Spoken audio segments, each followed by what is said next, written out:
Satrio Piningit adalah sosok di mana sosok pilihan ini yang akan diutus di akhir zaman sebagai orang pilihan yang dipilih oleh Tuhan semesta alam untuk memperbaiki keadaan yang sudah hancur, yang sudah semakin tidak terkendali. Sosok sang pilihan senantiasa dalam menjalankan tugas-tugasnya. Sosok sang pilihan senantiasa konsisten dalam menjalankan tugas-tugasnya. Sekalipun cobaan, tantangan serta rintangan datang silih berganti, namun beliau tetap kuat menghadapinya. Satrio Piningit selalu mendapat untaian kata yang tidak pantas dari orang-orang yang senantiasa menyakitinya. Namun, di setiap langkahnya, Satrio Piningit tidak mempedulikannya. Sekalipun jiwa dan raga menjadi taruhannya. Karena sesungguhnya semakin dirinya terus melangkah untuk melaksanakan perintah dari Allah Tuhan sekalian alam, maka semakin banyak pula penderitaan yang senantiasa beliau terima. Dengan berbagai penderitaan yang dialami, bukannya membuatnya gentar, akan tetapi dengan apa yang dialaminya itu, bahkan ia semakin kuat menghadapinya. Banyak yang belum mengetahui tentang siapa sosok Satrio Piningit itu. Ada yang beranggapan bahwa yang disebut Satrio Piningit itu hanyalah mitos, tidak akan pernah ada. Itu adalah hak mereka untuk menyampaikan pendapatnya.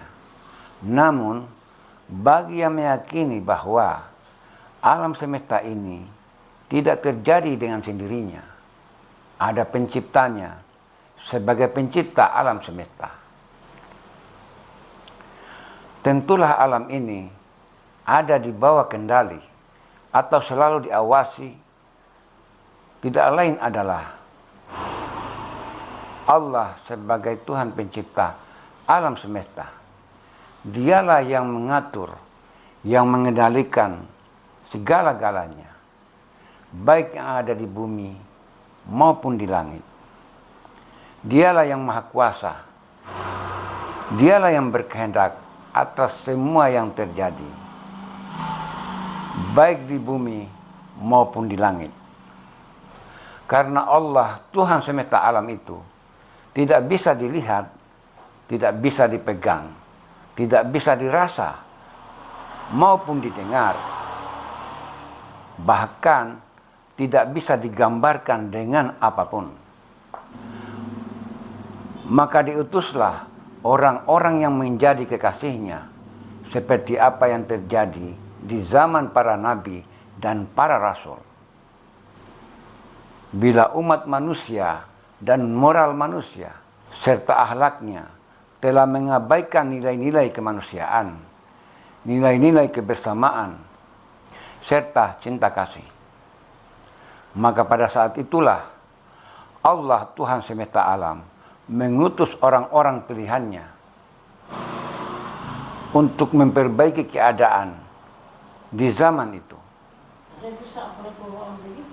Begitupun di zaman ini, yang saat ini seperti yang kita lihat, di mana-mana baik bencana alam, musibah maupun perilaku moral manusia serta akhlaknya sudah sangat jauh dari apa yang kita harapkan.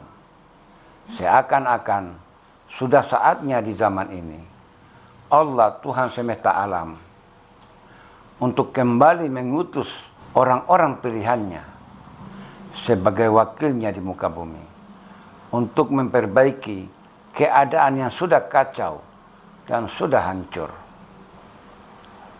Di mana saat ini manusia semakin mengutamakan kepentingan pribadi di atas kepentingan bersama. Bahkan demi untuk mencapai tujuannya dengan segala cara ia lakukan. Sedangkan kedamaian, kesejahteraan, kemakmuran itu haruslah dibarengi dengan kebersamaan, yaitu dengan senantiasa mengutamakan kepentingan bersama di atas kepentingan pribadi.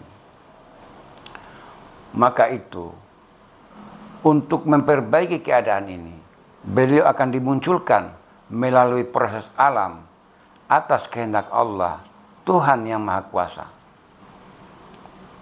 Sesuatu yang tidak logis, sesuatu yang tidak masuk akal, itu bisa saja terjadi jika Allah, Tuhan semesta alam berkehendak. Seperti juga apa yang terjadi di zaman para nabi, itu akan terulang kembali di zaman akhir ini. Tanda-tanda itu semakin nyata akan kemunculannya, tinggal menunggu waktu. Sebagai orang yang terpilih, sebagai wakilnya yang bisa mewakili dirinya di muka bumi ini. Karena memang Allah itu atau Tuhan itu tidak bisa dilihat dengan panca indera. Karena dirinya tidak sama dengan makhluk ciptaannya. Itulah sebabnya Allah Tuhan semesta alam tidak bisa dijangkau dengan logika, tidak bisa dijangkau dengan nalar, apalagi bisa dilihat dengan panca indera. Itu tidak mungkin.